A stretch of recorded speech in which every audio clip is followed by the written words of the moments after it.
Ilan. Bonjour Astrid. Bienvenue dans Business de Meuf. Alors aujourd'hui, on va parler de ton activité qui consiste à faire du lettering. Oui. Donc avec ton entreprise qui s'appelle Lettering Créatif, Oui. pardon. Je sais pas pourquoi je prends un accent anglais. C'est vrai que c'est un exercice, t'as un mot anglais, un mot français. C'est ça exactement, qui propose tout ce qui est calligraphie, tout ce qui est dessin, mais en lettres. C'est ça. Voilà. Exactement. Dis-moi. Hein, c'est pas mal. Non, mais je peux redonner une définition, mais c'est pas mal. Tu t'en sors bien. C'est pas trop mal. Donc, en fait, avec Lettering Créatif, on propose tout ce qui est calligraphie, etc. Donc, est-ce que tu peux nous en dire un petit peu plus ? Alors, effectivement, le lettering, c'est pas encore trop connu en France. Donc, à chaque fois que j'en parle, je dois donner une définition. Sinon, les gens ne savent pas du tout ce que je fais. Donc, moi, ce que je dis souvent, c'est que le lettering, c'est le fait de dessiner les lettres. Oui. Donc c'est en ça que ça se différencie de la calligraphie qui est vraiment de l'écriture. Pour moi, le lettering, ça relève plus du dessin. Mmh. Et il faut dire que ça revient pas mal à la mode en ce moment. On en voit partout, même si on s'en rend pas toujours compte, parce que tout ce qui est lettrage, typo, en fait, revient à la mode, tout simplement. D'accord. En fait, ça revient à la mode sur quelle typologie de documents? Ouais. Alors beaucoup dans le magazine La Presse Papier, mais aussi sur les sites web, pas mal les marques qui veulent avoir, ça fait partie de l'identité de la marque. Ouais. En fait, ce qui s'est passé, c'est qu'avant la calligraphie, donc c'était toujours à la main. Après, il y a eu le dessin de lettres qui était beaucoup utilisé sur les vitrines des magasins. Et après, ça a été remplacé par justement la typo qui était fait par ordinateur. En fait, c'est un peu l'ordinateur qui a pris un peu le pas avec les polices de caractère, la typo. Et là, ça revient parce qu'il y a le goût du fait main qui revient, de tout ce qui est un peu vintage aussi, qui revient beaucoup. Et puis, le brush lettering, en fait, c'est un type d'écriture avec des feutres, des pleins et des déliés qui ressemble à la calligraphie et qui est aussi très à la mode. Donc, on voit, si on regarde les magazines féminins, les couvertures de livres, en fait, si on est un peu attentif, on regarde, effectivement, ça revient beaucoup. Ce visuel. Ouais, que la calligraphie revient beaucoup, que les images... Enfin, tout autour des lettres, en fait, ça revient pas mal. D'accord. Est-ce que ça va de pair avec tout ce qui est illustration ? Oui, oui. Alors, typiquement, pour tout ce qui est livre pour enfants, par exemple. Et puis, on a beaucoup d'illustrateurs reviennent aussi aux lettres et commencent à s'intéresser au lettering et du coup à dessiner les lettres et à donner du caractère à leurs illustrations grâce aux lettres. Et aussi parce que ça porte des messages. D'accord. C'est-à-dire que le lettering... il y a un côté, les gens vont chercher le côté comme esthétique, mais en réalité, c'est vraiment au service d'un message. Et comme aujourd'hui, on a beaucoup de recherches de sens, on passe en fait par ça. Le dessin de lettres permet de faire passer des messages. Et comment ça t'est venu, cette passion pour tout ce qui est lettering ? Oui, alors ce qui est marrant, c'est que c'est pas du tout une passion d'enfance. Alors, j'aimais beaucoup le dessin, enfant. Mais les lettres, ça m'intéressait pas plus que ça, même si j'aimais beaucoup lire, mais je faisais pas le rapprochement, en fait. Et s'il y a quelques années, en faisant mon bullet journal, donc un agenda tout à la main, qui est très souple, qui permet de s'organiser, j'ai commencé à vouloir mélanger l'écriture et le dessin, parce que je suis quand même très portée sur le visuel. Je suis aussi photographe, en fait. D'accord. Et du coup, je me suis entraînée en regardant des choses sur Internet, des vidéos sur YouTube. Et j'ai vu que beaucoup aux États-Unis, ça se faisait énormément, le lettering aux États-Unis. Et je me suis formée, donc je suis autodidacte complète sur le lettering. D'accord. Et j'ai construit en 2019 un blog qui s'appelle Lettering Créatif. Et c'est là que ma boîte a commencé que l'idée a germé dans mon esprit, en fait. T'avais pas de formation graphiste ? Pas du tout. Non, moi je suis vraiment dans l'informatique.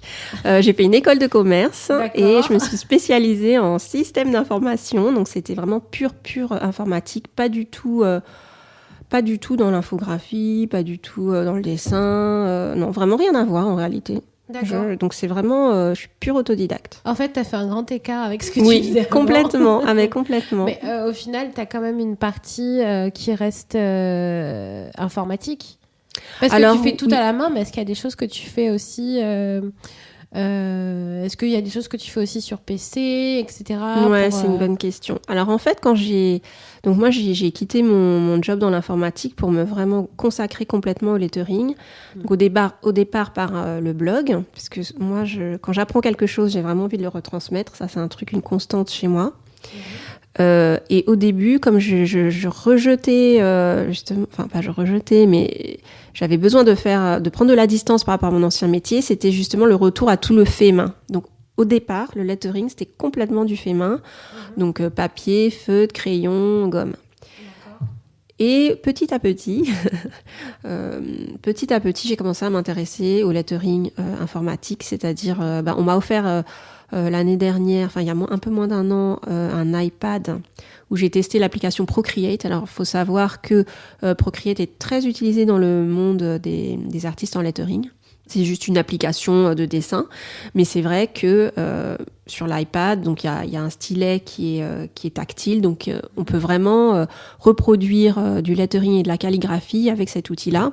Et du coup, depuis, oui, je me suis aussi mis un peu au lettering digital. Mais c'est pas mon cœur de métier. J'aime vraiment beaucoup le papier, le feutre. Là, je me mets au lettering à l'aquarelle. Donc j'aime quand même que ça reste un peu qu'il y ait un petit côté manuel en fait dans tout ça. Ça fait un grand écart entre ton activité d'informaticienne et maintenant ton métier dans le créatif. Comment t'as appréhendé ça en fait ? Est-ce que t'étais un peu stressée, pas stressée mais un peu craintive de quitter ton monde informatique pour aller dans un autre monde en fait ? Ouais, tu peux dire stressée, morte de peur, la frousse, la trouille, voilà. Donc toujours un peu maintenant. En fait, il y a plusieurs grands écarts, c'est-à-dire il y a le fait effectivement de quitter l'informatique, mais aussi un milieu que je connais bien, pour lequel j'ai été formée, mais quitter aussi le salariat. Enfin, voilà, c'est pas que l'artistique, c'est aussi le côté freelance. Ouais. Et en fait, ce qui s'est passé, c'est que je pense que ce qui m'a fait sauter le pas, enfin, je pense que ça aurait été possible, un chemin possible que je ne saute jamais le pas. Et ce qui a tout déclenché, avec le recul, je pense qu'il y a deux choses. Il y a la crise de la quarantaine. Oui, alors j'aime pas dire mon âge, mais voilà. Ah, d'accord. Pour la petite histoire, elle fait pas du tout son âge. Hein. Et voilà, bon, ça y est, maintenant tout le monde sait. Ouais, tout le monde sait. Non, mais... Et la naissance de ma fille, donc elle a aujourd'hui 4 ans et demi, mais c'est vrai que la maternité, ça a changé beaucoup de choses sur ma vision du temps, sur l'importance de mener la vie qu'on aime, sur tout ce que je voulais transmettre en fait, parce que quand on a des enfants, on veut leur transmettre le meilleur, et je pense que la vie de salarié dans l'informatique ne me correspondait plus à ce moment-là. D'accord, donc en tant mais en fait, si, j'ai toujours eu la frousse en fait de faire de l'artistique. C'est-à-dire que moi, enfant, donc je dessinais, et jamais j'aurais fait des études de dessin. Enfin, pour moi, c'était inimaginable. Pour moi, les artistes, enfin, j'avais toujours eu cette image qu'un artiste pouvait pas vivre de son art, que c'était trop difficile et que c'était pas pour moi. De toute façon, j'étais dans une famille où il fallait faire de hautes études, tout le monde est bac+5, médecin, ingénieur, etc. Grosse pression. Ouais, grosse pression. Et voilà, et on se dit, voilà, il a fallu que j'attende d'avoir 40 ans pour me détacher de papa-maman, de ma culture, de toutes mes croyances. Et c'est un travail que je suis très heureuse de faire aujourd'hui, parce que c'est pas juste changer de métier, faire de l'art ou être freelance, c'est vraiment un chemin de vie, choisir sa vie, réfléchir sur soi, réfléchir à ce qu'on veut apporter au monde, réfléchir à ce qu'on veut transmettre à son enfant. Donc vraiment, ça englobe vraiment beaucoup de choses. Tu quittes ton métier de salarié, oui. Tu te lances dans une nouvelle aventure qui est en contradiction un peu avec ce que tu as toujours appris. Quoi. Voilà. En gros, tout ce que j'ai appris, ça ne compte plus. Donc, tu décides de te lancer. Ok, t'as la frousse. Bon, ça, tu l'as dit. T'es en pleine crise de la quarantaine. T'es maman, donc la totale.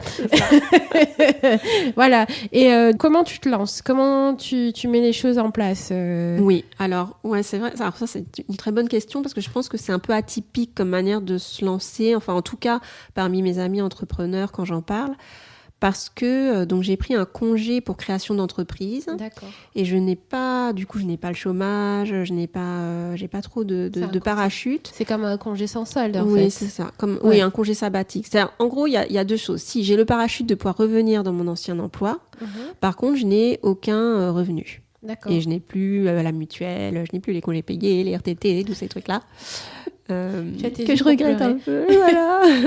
Mais alors du coup tout le monde me dit mais c'est pas possible en fait, comment tu peux passer de un revenu de cadre chef de projet informatique à 0. Et donc ce qu'il faut savoir c'est que j'avais mis pas mal de côté. Bon déjà pareil, je reviens un peu sur la culture de la stabilité, la famille, tous ces trucs. Donc moi on m'a inculqué quelque chose comme ça autour de, j'ai toujours beaucoup économisé, etc.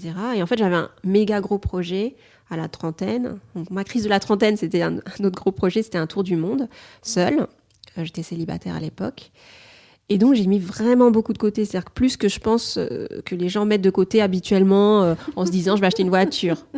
Donc, du coup, je mettais de côté, un vrai petit écureuil. Et je pense que c'est ça qui m'a permis de me lancer avec, malgré ce caractère que j'ai de sécurité, oh mon Dieu, comment je vais faire donc là, je vis toujours un peu sur ce petit matelas de sécurité. Et comme je commence quand même à vivre de mon activité, ça se passe plutôt bien. Et je ne songe pas revenir à mon ancien emploi si jamais mon manager m'entend. Oups. Oups. Non, mais il a été très compréhensif. J'étais dans un grand groupe, donc ça n'a pas posé de problème de poser ce congé sabbatique. Et mon ancien manager me soutient et c'est un truc quand même que je veux dire parce que pareil, je trouve ça assez atypique dans les entrepreneurs que je rencontre qui sont entrepreneurs suite à une reconversion. Ouais. Je ne suis pas partie ni à cause d'un burn-out, ni parce que je ne supporte pas le management. En fait, j'étais bien dans ma vie de salarié, mais si on revient à ce que je disais auparavant, c'était vraiment cette histoire de chemin de vie, donner du sens. Mais en réalité, j'aurais pu continuer jusqu'à la retraite, je pense, dans mon ancien poste. Mais voilà, donc heureusement que ma fille est née finalement. Ouais. Mais non, mais c'est très bien. Enfin, en réalité, je suis contente de mon ancienne vie aussi. Je ne l'ai pas mise à la poubelle. Ce que j'ai appris dans mon rôle de chef de projet, je le réutilise aujourd'hui en tant que chef d'entreprise. Donc vraiment, j'ai pas de souci avec ça. C'est juste un besoin de changement, de sens. Mais finalement, il y a un côté assez serein et assez logique. Là, t'es partie un peu en congé sabbatique. T'as pas eu d'aide J'ai quand même... Ah oui, alors j'ai quand même... si, il y a quand même deux choses. J'ai eu une aide de ma boîte, en fait, en quittant comme quoi, les grosses boîtes, moi, je crache pas dessus. Franchement, je crache pas dessus. J'ai fait un dossier. Alors, bon... j'ai fait un dossier donc, en disant que j'allais créer une entreprise, mais je partais pour être photographe. Parce qu'il faut dire que, en fait, quand j'étais dans mon entreprise, une de mes passions, c'était la photo. J'ai déjà fait des expos photos, j'ai déjà vendu des photos. Donc, j'avais déjà un statut de photographe-auteur. Et donc, je suis partie en étant persuadée que, oui, dans l'artistique, mais photographe. En fait, au bout de 3 mois, j'ai pas accroché plus que ça d'être plein temps photographe. Je trouvais pas de clients. J'ai dû, je sais pas, dans les 3 premiers mois, avoir 2 clients.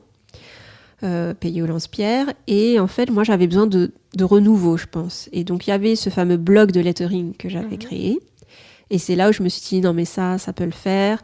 Je m'étais inscrite à une formation... je digresse, je vais revenir sur l'aide. Mais donc, j'ai fait une formation sur le blogging pour vendre des formations en ligne. Mais donc, en faisant mon dossier de photographe, j'ai pu avoir une aide de ma boîte, donc qui n'était pas du tout négligeable. C'était genre 3 ou 4 mois de salaire quand même. Donc ça t'a permis de pouvoir te lancer. Oui, j'ai pu quand même investir en fait au début, c'est vrai. Est-ce qu'avant de te lancer, t'avais déjà ton blog? Mais ça faisait combien de temps que t'avais ton blog? Non, en fait, avant de me lancer, j'avais pas mon blog. J'ai quitté mon job en mars 2018. Bon, j'ai des problèmes avec les dates, bon, on s'en fiche de l'année, mais j'ai quitté mon job en mars et mon blog a été lancé en septembre. Donc en fait, de mars à septembre, je pensais être photographe. Et après, je me suis lancée dans le lettering et je me suis lancée très vite. C'est-à-dire que j'ai lancé mon blog, j'ai lancé mes premiers cours en présentiel à Paris. Donc, je donnais des cours de lettering. Le blog, après, je pense qu'il a vécu 1 an sans que je lance de formation particulièrement. Je démarchais aussi les entreprises pour faire du lettering en entreprise, c'est-à-dire dans l'événementiel, du team building. Et là, depuis novembre dernier, j'ai une formation en ligne de lettering. D'accord. Donc, voilà, donc en fait, même en sachant que tu allais partir de ta boîte, tu n'as pas commencé à bosser... Enfin, tu as bossé le dossier, d'aide. Ouais. C'est vrai, mais t'as pas commencé à démarcher des clients. Non, j'avais pas de clients en fait en quittant. Ouais, t'étais persuadée que ça allait, que t'allais en trouver vite. En fait, comme je partais en mars et que arrivait l'été, je me disais que j'allais trouver des clients, par exemple dans la photo de mariage, des choses comme ça. Donc, et j'avais quand même commencé à prospecter. Donc j'avais quand même un carnet de contacts, donc de mes anciens contacts photos, etc. Et il faut savoir que j'avais avant un blog lifestyle, donc j'avais des contacts en relation presse. Ouais, en fait, oui, je construis quand même sur des choses existantes. Hein. Même là, en lettering, j'ai recontacté tous les bureaux de presse que je connaissais. Donc oui, j'ai quand même un réseau. D'accord, donc tu avais quand même un réseau. Tu n'avais pas forcément de clients, mais tu avais déjà commencé à amorcer un réseau. Oui, tout à fait. Pour te dire, ok, je pars avec un parachute. Mais voilà, le parachute, il peut quand même faire quelque chose, quoi. Oui, je me donnais quand même 6 mois où je savais que j'allais pas avoir trop de revenus.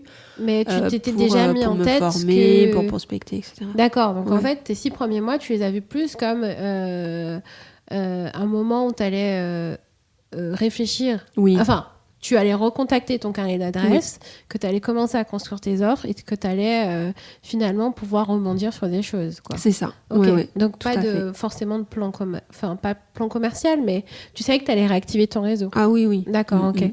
Puis quelque part, le fait de faire mon dossier d'aide de financement, on avait remis à plat tout un tas de choses, comme comment faire son business plan. J'avais un BMC, le Business Model Canva et tout, donc forcément que je n'ai pas du tout appliqué à la photo, mais que je pouvais transposer au lettering, en fait. C'est-à-dire que j'avais tous les outils pour refaire, en quelque sorte, toutes ces recherches-là. Parce qu'en fait, on n'obtient pas des financements comme ça. Hein. Le dossier, il était quand même très, très gros. C'est-à-dire qu'il fallait vraiment mettre beaucoup d'éléments et de prévisionnels, etc., sur 3 ans, etc. Il y avait un plan de financement à 3 ans. Enfin, voilà. Donc, tout ça, j'ai des fichiers Excel, PowerPoint, Word, tout ce que vous voulez. Maintenant, j'ai cette méthodologie. Bon, après, j'ai aussi fait une école de commerce, hein, donc ça m'était pas complètement étranger. Ouais. Mais je sais ce que c'est un client, je sais ce que c'est un plan de financement, je sais ce que c'est... Même si on sait... Enfin, j'ai eu le temps de remarquer que même si on est parfaitement conscient de ce que c'est qu'un business plan, qu'un business model Canva, que quand on se le fait à soi-même... Oui, c'est vrai. Que c'est hyper compliqué. Alors que pour les autres, ça va, mais c'est une évidence. Mais pour soi, on se pose pas mal de questions. Est-ce que tu avais été bloquée par rapport à ça, même si tu avais toutes les connaissances en question? Alors, j'ai toujours eu des gens sur lesquels m'appuyer. Donc, quand j'ai quitté ma boîte, déjà... alors moi, je suis très réseau en réalité. Bon, je suis quelqu'un de très sociable. Je vais toujours à des événements entrepreneurs. Je réseaute à fond. Je regarde tout ce qui existe. Donc, j'avais pu profiter d'une offre super, pas chère du tout. Je sais plus, c'était 1 journée ou 2 journées, 2 journées, je crois, où on était un groupe de 5 femmes entrepreneurs et voilà, on nous coachait un peu sur notre business plan et tout. Donc, en fait, j'ai toujours, j'allais à des soirées où on pitch. Donc, j'ai toujours fait de sorte que j'ai des retours extérieurs. C'était jamais, je me suis jamais dit je vais dans mon coin faire un concept et après je sors quelque chose. Non, j'étais toujours en contact avec plein de gens et toujours j'en parlais. Ça, c'est un conseil que je donne, c'est que en fait il faut tout le temps parler de son projet parce qu'en fait on a des retours, on voit justement si les gens comprennent ce que c'est. Enfin moi le lettering, franchement, je suis toujours en train d'expliquer ce que c'est. Parce que les gens ils pensent vraiment pas qu'on puisse en vivre, hein, mais je vous le dis, et on peut en vivre. Et voilà. Et en fait, quand on est tout le temps en contact avec des gens, qu'on pitch son projet, en fait, moi je trouve que le pitch c'est un super truc pour. Je me dis pas qu'on ait forcément besoin d'un business plan en fait. Si tu pitches ton projet, et puis si t'es orienté client, c'est-à-dire si t'es orienté besoin, pourquoi les gens paieraient en fait pour ton service? Et en fait, tu trouves des gens qui vont payer pour ton service parce que tu les connais, tu sais ce qu'ils veulent, tu sais ce dont ils ont besoin. Alors, bon, je dis ça un peu facilement, je dis pas que j'ai des milliers et des milliers de clients aujourd'hui, mais en fait, c'est en se mettant dans cet état d'esprit-là, vraiment client, valeur, quelle valeur j'apporte à mon client, quelle valeur j'apporte au monde, que déjà on prend confiance qu'on peut être payé pour ça en fait.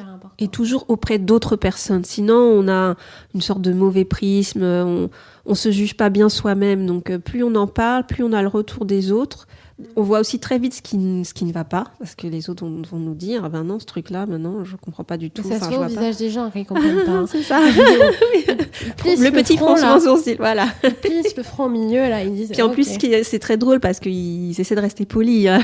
Ils vont pas te dire tout de suite de front, ton truc, j'y crois pas. Mais j'ai vu dans les yeux de pas mal de gens qu'il y a des gens qui comprenaient pas ce que c'était, à quoi ça servait, mais à quoi ça peut bien servir, le lettering. À aucun moment, ça t'a fait peur de dire, ok, là, je vais quitter mon taf et je vais aller dans un truc que personne ne connaît. Parce que finalement, tu éduques les gens. Oui. Oui, il y a un côté pédagogique très important. Tu éduques les gens en leur expliquant exactement ce que tu fais, pourquoi tu le fais et à qui tu le vends. Mais ça t'a pas fait peur? Je l'ai pas. Alors, si, j'ai eu peur, mais en fait, j'ai pas eu peur de ça en particulier. J'ai eu peur de quitter un job stable, de plus avoir de salaire. Ça, ouais, j'ai morte de trouille. Mais par contre, ça s'est fait petit à petit parce que le lettering, moi-même, je le découvrais. D'accord. Et quand on découvre quelque chose, on est toujours passionné. Enfin, moi, je suis quelqu'un de passionné, donc je découvre tout le temps des choses. Je suis toujours passionnée par plein de choses. Ouais. Mais là, ce qui est bien, c'est que ça dure un petit peu quand même. Donc, voilà. Et je me suis pas dit tout ça parce que je pense que ça s'est fait vraiment petit à petit. Il y avait pas trop de plans. Il y avait pas... comme je disais, je commençais par un blog. Juste, je partageais. Après, ça a été un peu sur Instagram aussi. J'ai commencé à rencontrer d'autres gens intéressés par ce sujet. J'ai commencé à donner des cours. Et finalement, j'ai des bons retours. Enfin, je me dis jamais, je vais pas y arriver, ou je me sens pas non plus avec un bâton de pèlerin. Enfin, c'est pas non plus des messages sur des choses graves, on va dire. Donc, je pense, voilà, j'apporte ça aussi. Il y a de la légèreté, il y a du loisir, etc. Même si derrière, je pense qu'il y a quand même un message plus fort qu'on pense, mais... Ouais. Mais mes clients, c'est pas des gens torturés. Mais en fait, du début à la fin, tu as toujours gardé ta motivation, tu croyais en ton projet, même si, en fait, tu avais juste peur de plus avoir ta stabilité, quoi. Oui, c'est ça. Mais je sais pas, en fait, maintenant que tu me poses la question, je sais pas d'où me vient cette confiance, parce que je me voyais plutôt comme quelqu'un qui a pas confiance en soi. Et par contre, depuis quelques années, c'est vrai que je lis beaucoup de livres de développement personnel, que j'essaye de faire tomber mes croyances limitantes, certaines barrières. Typiquement, la barrière de l'argent, ça c'est un gros truc. C'est-à-dire, comment un artiste, il fait ce qu'il aime, il va être payé pour ça, c'est incroyable. Voilà, moi quand j'étais chanteuse, je me faisais pas payer par les bars dans lesquels je chantais. Donc oui, il y a encore ce truc-là, je pense, qui persiste, que ce soit dans ma tête ou peut-être dans la tête d'autres gens, que... vivre de l'art, enfin voilà. Ouais, c'est un peu précaire, mais non, là, aujourd'hui, j'ai pas de doute, j'y vais. Je me dis pas... Souvent, j'entends les entrepreneurs, ils se disent, oui, je me donne 1 an, je me donne 2 ans. Bon, souvent, ils doivent se donner un peu plus parce que, voilà, le temps passe. Moi, je me donne pas, je me donne jusqu'à la mort. Enfin, maintenant, aujourd'hui, il y a pas de souci, je suis sur ce chemin. Et c'est mon chemin. Jusqu'à la mort. Ouais, c'est ça, avec un feutre à la main. Mais c'est mon combat, de toute façon. C'est bien, parce que du coup, dès le premier instant, tu as été convaincue par ton talent, parce que tu aimais faire. Oui, ouais. Mais quand même, j'ai vu, hein. C'était bien, faut le dire. Non, t'as pas vu les premiers. Oula, attention. Alors, je ne crois pas à la notion de talent, je crois à la notion de travail. D'accord, donc j'ai pas vu les premiers, mais j'ai vu les derniers. Donc, okay. Ça marche. Bon, ça compense. Oui, du coup, dès le premier instant, t'as pensé à, je décide de lancer mon business, mais voilà, je pense pas... je pense à ce que j'aime faire et le reste viendra après, quoi. Quand on est dans l'action, on n'est plus en train de trop penser, trop de réfléchir. Donc bon, moi j'ai un mix entre ces deux. Hein. Moi je réfléchis quand même beaucoup, parfois un peu trop. Mais je pense qu'au moment où, je veux dire, comme je m'étais lancée, enfin c'est un peu comme quand on saute en parachute. Je veux dire, il y a un moment tu peux pas revenir en arrière. Donc tu dis, de toute façon, je vais au fond. C'est pour ça que je dis jusqu'à la mort. Je vais au fond de mon projet. Je vois jusqu'où je peux aller. J'avais quand même ce petit truc que je pouvais revenir dans mon job après, puisque voilà, avec le congé sabbatique.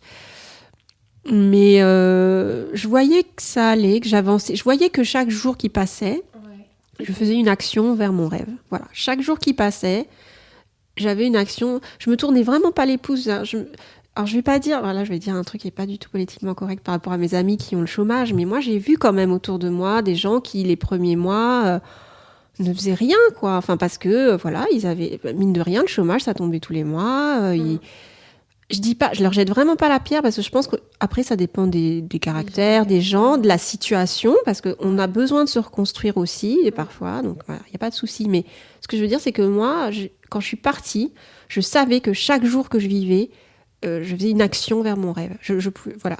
Et ça, je m'y tiens. Et du coup, j'ai pas de doute puisque chaque jour va vers le positif, en fait. Enfin, je construis. En fait, je construis. D'accord. Donc, tant que tu construis, tu poses ta pierre, une deuxième pierre, tu vois la tour qui se monte, tu t'arrêtes pas, en fait. Ça devient c'est pas de la persévérance, c'est juste, tu vois le truc et ça marche, alors voilà. Tu avances. Mais c'est quand même un peu le jour, là, comme je dis les choses, parce que comme je dis, j'ai pas trop de plan. Mais ça te fait pas peur, enfin, je sais que chaque entrepreneur, en gros, il y a une instabilité parce qu'on ne sait jamais de quoi sera fait demain. Oui.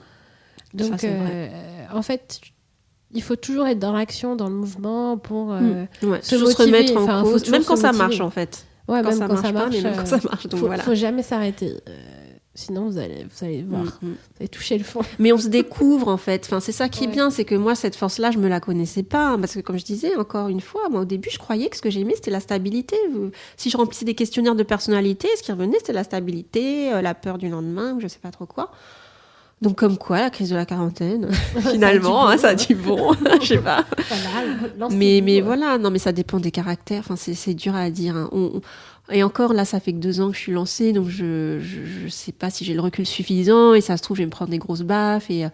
Mais quand on fait du développement personnel, les baffes, comme on sait qu'un échec, c'est pas un échec, on rebondit, enfin, il y a vraiment un côté comme ça. Et puis, je suis soutenue quand même. Oui, alors, j'en ai pas assez parlé. Je suis soutenue par ma famille. Ouais. Ils t'ont pas vu comme une hippie en mode, non, alors, c'était marrant. Alors, slip, je pense que c'est plus... bon, j'ai pas une famille forcément très communicante, enfin, qui va exprimer beaucoup, voilà.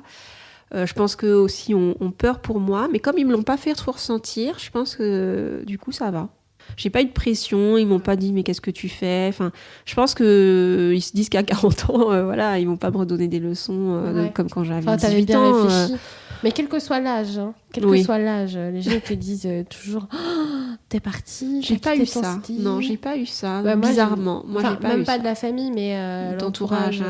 J'ai pas eu. J'ai peut-être pas beaucoup d'amis. Ta stabilité, etc. J'ai plutôt eu des messages de t'es courageuse. Alors ça fait bizarre parce que bof. Enfin. Bah oui, quand même, t'es partie, t'avais pas de parachute. Enfin, tu pouvais quand même retourner à ton taf. C'est ça. Je pense que c'est ça. Je me suis tenue à ce truc-là. C'est pas grave. De toute façon, je peux retourner à mon taf. Donc, comme je disais, je dépensais, entre guillemets, l'argent du tour du monde que j'avais durement mis de côté. Donc, quelque part, j'avais le droit. Parce qu'en fait, c'est ça. Moi, je pense que j'ai aussi besoin... c'est moi avec moi-même. C'est-à-dire, j'ai besoin de me donner le droit de faire. D'accord. Ce côté un peu bonne petite fille et tout. Donc là, je me dis, j'avais bien trimé, j'ai bien mis de côté, donc j'ai le droit. D'accord. Donc je l'avais un peu pris comme cette année tour du monde. Donc j'avais un peu un an devant moi. T'as bien travaillé, tu vas t'acheter un joli sac. Mais voilà, c'est ça. Voilà, là j'ai bien bien travaillé 20 ans, j'achète une année. Mais voilà, ce serait bien qu'on soit dans une société où je sais plus c'est quelle boîte, où tous les 7 ans, la boîte ferme, je sais plus, 6 mois ou 1 an, pour que tout le monde puisse vaquer à ses projets, quoi. Ouais, je trouve ça incroyable. Bon. Mais on n'est pas... En France, c'est pas trop ça. Hein, donc, je pense que l'année sabbatique, c'est pas si bien vu que ça en France. Finalement, de pouvoir se recentrer, savoir ce qu'on a envie de faire, etc., c'est bien aussi pour l'esprit. Oui. Mais moi, je savais ça, que même si je revenais dans mon ancien job, ce serait pas un échec. J'avais besoin d'avoir essayé, etc. Et en fait, oui, c'est pour ça que je parlais de la maternité. C'est-à-dire que le congé maternité, on a quand même un temps pour soi. Bon, après, c'est vite repris par le bébé. Hein, mais au moins au début, on a quand même du temps pour se poser, réfléchir. Bon, moi, j'ai de la chance, en fait. J'ai pas beaucoup besoin de beaucoup de sommeil. Donc, j'ai pas été trop fatiguée par cette partie-là. Oui. Mais est-ce qu'on a le temps de se recentrer là ? Parce que du coup, on pense pas à soi, on pense à son bébé. Mais est-ce que finalement... Oui, mais on pense à soi à travers le bébé. Enfin, on pense à sa vie de famille, au quotidien quand même. Est-ce que... Typiquement, c'est au moment où on reprend le travail, en fait. C'est-à-dire, là, tu peux interroger des femmes. T'as celles qui attendent impatiemment de reprendre le travail. Elles en peuvent plus de leur bébé. Non, j'exagère. Mais je veux dire, il y a des femmes qui, de toute façon, adorent leur travail, enfin, ont besoin de ça, ça fait partie de leur quotidien. Il y a la vie à la maison, la vie de famille, et puis le travail qui leur apporte de l'épanouissement. Ouais. C'est-à-dire qu'en fait, on a besoin de plein d'événements dans sa vie, enfin, plein de moments. Donc, tu as les femmes qui sont impatientes de reprendre.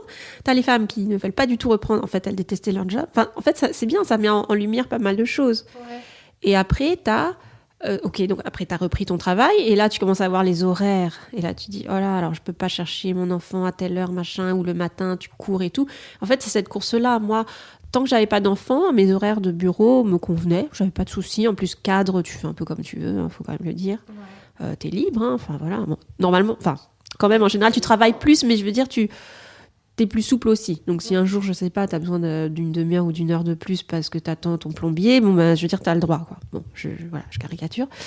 Mais par contre, quand t'as un bébé, t'as les horaires de la nounou ou de la crèche ou quoi, et puis tu te dis, oh là là, je peux pas chercher mon enfant avant 18h. Alors, en hiver, c'est la nuit et tout. Enfin, voilà, moi, aujourd'hui, en tant que freelance, ça me gêne pas de retravailler après 22h quand ma fille est couchée, mais par contre, si je veux la chercher à 16h30 ou 17h30, en fait, je peux. C'est juste ça aussi. C'était juste la flexibilité de l'emploi du temps, le fait d'être son propre patron. Donc, je pense que, oui, au-delà de ce problème de sommeil des premiers mois, qui parfois n'existe pas, il y a des bébés qui dorment, je vous rassure. Ou des premières années, ça dépend. Mais voilà, c'est pas... Non, je pense que si... la plupart des femmes... qui m'ont parlé de leur congé maternité, elles ont eu ce temps quand même à un moment de réflexion, je pense. Il y en a qui reprennent à temps partiel, il y en a qui prolongent le congé parental. Enfin, ouais, on a une notion du temps quand même qui change. Mais c'est bien de prendre le temps de réfléchir, soit pendant un congé parental, soit pendant un congé sabbatique, de ne pas se sentir coupable de prendre ce temps pour réfléchir. Il faudrait que tout le monde puisse prendre un temps pour réfléchir tout le monde se sent coupable. Enfin, pas coupable, mais... si. Ouais, on se sent coupable, ou c'est la famille qui nous rend coupable, ou c'est l'entourage qui nous rend coupable. Ils me disent, ok, on comprend pas trop ce que tu fais, pourquoi T'étais bien, t'avais un bon taf, mais pourquoi Voilà, mais je crois qu'on a fait le... oui, une dernière question. Par rapport au moment où tu t'es créée, qu'est-ce qui t'a manqué peut-être au moment de ta création, là où tu as une carence, qu'est-ce qui t'a manqué, qu'est-ce que tu aurais aimé avoir, qu'est-ce que tu aurais peut-être fait autrement, je sais rien, dis-nous, confie-toi. Oui. Confie-toi, vas-y. Alors, donc moi, si je rappelle, j'avais donc lancé mon blog, donc au moment où j'ai quitté mon job, j'avais pas de statut particulier, j'avais pas encore trop l'idée de l'activité. Alors sur la photographie, oui, j'avais un statut de photographe-auteur. Donc ça, je pouvais continuer sur ce statut. Après, quand j'ai voulu monter ma boîte, je commençais à avoir des clients. Donc j'ai décidé d'être micro-entreprise pour démarrer. Et ce qui m'a manqué, en fait, c'est un peu toutes les informations autour de ça, à quoi on avait droit, pas droit. Même encore aujourd'hui, je me pose des questions, par exemple sur la formation. Je sais qu'on a des droits en formation, je n'ai pas encore trop regardé. D'une année sur l'autre, ça change. Là, on parlait tout à l'heure en off de l'ACRE, tout ça. Donc, c'est vrai que les informations, ça manque. Surtout, je trouve que ça se renvoie beaucoup la balle. Moi, j'ai appelé entre l'URSSAF, l'INSEE, etc. Ça se renvoie pas mal la balle. Donc, il manque un truc un peu centralisé. Et en même temps, j'imagine que c'est très difficile à avoir parce que ça change tout le temps et qu'on peut pas avoir la connaissance sur tout. Ouais. Moi, dans le milieu artistique, il y a trop de statuts entre l'AGESA pour la photo, la Maison des artistes. Moi, je me sentais, voilà, je me sentais, en fait, ça, moi, je comprenais pas, je voyais pas où était ma case parce que, d'ailleurs, aujourd'hui, je sais pas si j'ai mis le bon truc, mais j'étais pas considérée, je suis allée à la truc des artisans, je sais plus comment ça s'appelle, mais ils me disent non, vous êtes pas ça. Métier de l'artisanat. Ouais, voilà, ils m'ont dit que j'étais pas. Après, artiste à MMDA, ils m'ont dit que j'étais pas. Ok. Voilà, tu sais plus où tu es en fait. Donc voilà. Donc j'ai pris un statut, je sais plus, un truc où il y a quand même le mot art dedans. Je crois que ça s'appelle machin relevant des arts. Enfin, d'accord. Donc vous chercherez mais un peu machin. En fait, quand on regarde en plus toute la liste là des métiers pour avoir la catégorie INSEE, on s'y retrouve pas forcément. C'est des trucs. Enfin, je crois qu'il y a calligraphe par exemple, mais jamais j'aurais pris ça. Je suis pas calligraphe. En plus, calligraphe, c'est vraiment la personne qui écrit. Alors, par contre, calligraphe, je me demande s'il peut pas être à la Maison des artistes ou au truc de l'artisanat. Enfin, parce que c'est un peu un artisanat, je crois, la calligraphie. Enfin, mais je m'y connais tellement pas, en réalité. Je me sentais pas non plus graphiste. En plus, moi, je fais de la formation, mais je pouvais pas mettre que formation. C'était bizarre. Donc, franchement, là, même aujourd'hui, le fait de faire à la fois des cours Je fais assez peu de production d'art et de vente d'œuvres d'art, mais je pense que je vais le faire, c'est-à-dire des œuvres d'art avec du lettering. Mais donc, je donne des cours, je fais des interventions en entreprise, donc voilà.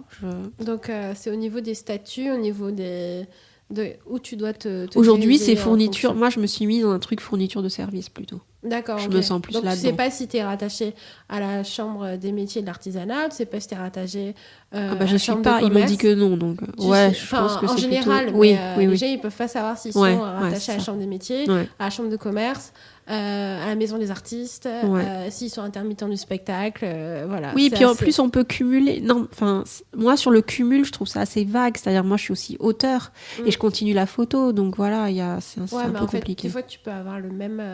tu peux avoir une double casse-tête. Casse-tête. Tu peux avoir c'est un casse-tête. Lapsus révélateur. Oui. Tu peux être aussi bien immatriculé à la CMA qu'à la chambre de commerce. Ça dépend en fait des activités. Mais voilà, c'est vrai qu'il y a une certaine pas opacité, mais des fois, c'est pas facile à comprendre. Moi, la seule chose qu'on m'a dit, c'est qu'il faut un numéro de SIRET unique. Donc, d'accord, quand j'ai voulu créer ma micro, j'ai été rejetée parce que j'avais un numéro SIRET de auteur-photographe. Donc, en fait, ils ont repris ce numéro, ils ont basculé mon activité plutôt. Ouais. Donc, là, photographe, du coup, je me suis dit, bon, je le mets en activité secondaire, c'est pas grave. Bon, enfin, je voyais pas trop. Enfin, bon, voilà. Ouais. Et surtout que quand on commence et qu'on est multi-activité, parce que moi, je m'estime être slasheuse, c'est-à-dire avoir plein d'activités possibles. Ouais. Et on me dit, mais il faut une activité principale et secondaire. C'est où votre chiffre d'affaires ? Je dis, mais j'ai pas de chiffre d'affaires, en fait. Justement, je crée ma boîte pour créer mon activité. Donc, par exemple, si on me demandait si je faisais plus de chiffre d'affaires en tant qu'auteur photographe ou de lettering artiste, j'ai envie de dire, pour l'instant, c'est 0 plus 0 égale la tête à Toto. Enfin, donc, qu'est-ce que je mets ? Ça veut rien dire, en fait, activité principale. Si demain, je décide qu'en fait, la photo, j'adore ça et que je fais de la photo, ils vont pas me l'interdire. Donc, ça va devenir mon activité principale. Ouais. Si je refais du chant et que je fais des concerts, c'est encore autre chose. Enfin, donc j'ai juste décidé de pas trop me prendre la tête. Je fais mon truc, j'ai des clients, je facture sous un numéro unique SIRET et voilà. J'aime bien. Alors vous entendez sur un numéro unique, c'est genre s'il y a des gens de l'URSSAF, je sais pas quoi. Oui, c'est ça. Non, c'est numéro unique. Hein. Et j'ai mon numéro et voilà. Bon. Ok, mais en tout cas, Hélène, merci beaucoup pour ton témoignage. Merci à toi de m'avoir invitée. Merci beaucoup d'être venue dans Business de Meuf. Voilà, ton témoignage est bien, très, très intéressant. On aurait pu parler des heures. Enfin, ça fait un petit moment qu'on discute. Merci d'être venue. Donc, si vous voulez avoir plus d'informations sur Hélène, n'hésitez pas à aller sur son site internet letteringcreatif.com. Oui. C'est ça, c'est bon, je l'ai dit parfaitement à la fin. Hein. Ah ouais, voilà, je me suis entraînée. N'hésitez pas à suivre son actualité sur Facebook, Instagram, Pinterest, sur son site internet et sur LinkedIn. Voilà, c'est bon, j'ai tout dit. Oui, j'ai aussi un podcast, mais il est un petit peu en stand-by, où je parle de lettering. Ouais, mais et aussi un peu des coulisses, justement. J'ai une chaîne YouTube aussi. Une chaîne YouTube, ok. Ouais. Donc si vous voulez apprendre le lettering, vous pouvez me trouver partout là. D'accord, donc lettering créatif, Ilan, vous savez où la trouver. Donc si vous voulez suivre son actualité, n'hésitez pas à la suivre sur les réseaux sociaux, sur son site internet.